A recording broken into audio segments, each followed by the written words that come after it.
गजाननं भूतगणाधिसेवितं कपितजम्बो फलचारुभक्षणम् उमासुतं शोकविनाशकारिकं नमामि विघ्नेश्वरपादपङ्कजम्।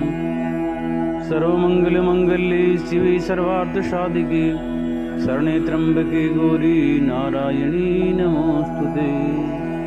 हे राम पुरुषोत्तम नरहरे नारायण केशव गोविंद गरुड़ध्वज गुणनिधि दामोदर माधव।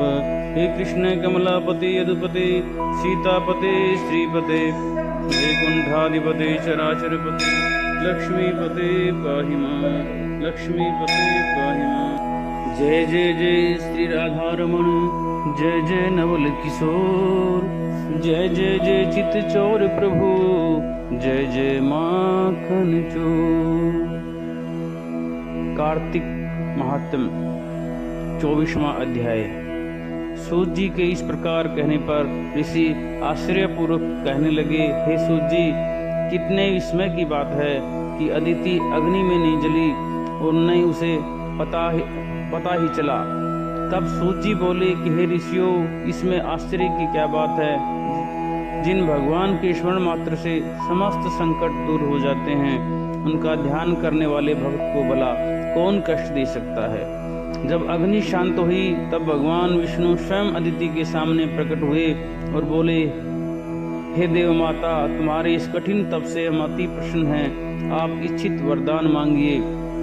भगवान विष्णु को अपने सम्मुख साक्षात उपस्थित देखकर अदिति के ने विनम्र भाव से पूछा कि भगवान की स्तुति करते हुए कहा कि हे भगवान, आपके स्मरण मात्र से समस्त क्लेश दूर हो जाते हैं और आपके चरण कमलों की सेवा करके भक्तजन परम सिद्ध को प्राप्त करते हैं।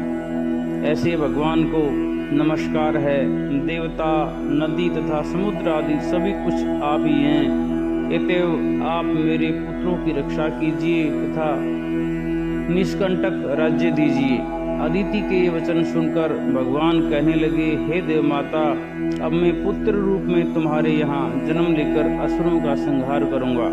इतना कहकर अपने कंठ की माला अदिति को देखकर भगवान अंतर्ध्यान हो गए। इसके पश्चात देव माता अदिति अपने आश्रम में चली आई। यथा समय अदिति ने हजारों सूर्यों के समान तेजस्वी कमल नयन, शंख चक्र, गदा, पद्म, कमंडल तथा पीताम्बरधारी मुनियों द्वारा स्तुति की जाने योग्य भक्तों के प्रिय और दुष्टों के संहार करता वामन भगवान को पुत्र रूप में प्रकट किया। वामन भगवान को अपने आश्रम में देखकर कश्यप आदि ऋषियों ने भगवान की स्तुति की। तब वामन भगवान कश्यप जी से बोले, हे पिताश्री, हम प्रसन्न हैं, आपकी समस्त मनोरथ पूर्ण हो। हमने अब तक 2 बार आपके गर्भ में जन्म लिया है और आगे भी जन्म लेंगे। उधर राजा बलि ने दैत्य गुरु श्री शुक्राचार्य जी की अध्यक्षता में बड़ा भारी यज्ञ प्रारंभ किया, जिसमें हवि ग्रहण करने के लिए उन्होंने लक्ष्मी जी सहित विष्णु भगवान का आह्वान किया। उसी समय भगवान वटुक ब्रह्मचारी के रूप में वहां पर उपस्थित हुए।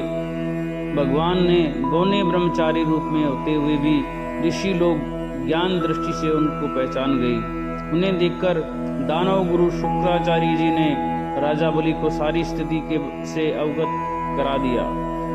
बोलो विष्णु भगवान की जय। आगे का वृतांत अगले अध्याय में। श्रीमन नारायण नारायण नारायण भजमन नारायण नारायण नारायण सत्य नारायण नारायण नारायण भजमन नारायण नारायण नारायण श्रीमन नारायण नारायण नारायण वामन नारायण नारायण नारायण श्रीमन नारायण नारायण नारायण। तो गोविंद भगवान की जय। इति 24वां अध्याय संपूर्णम्।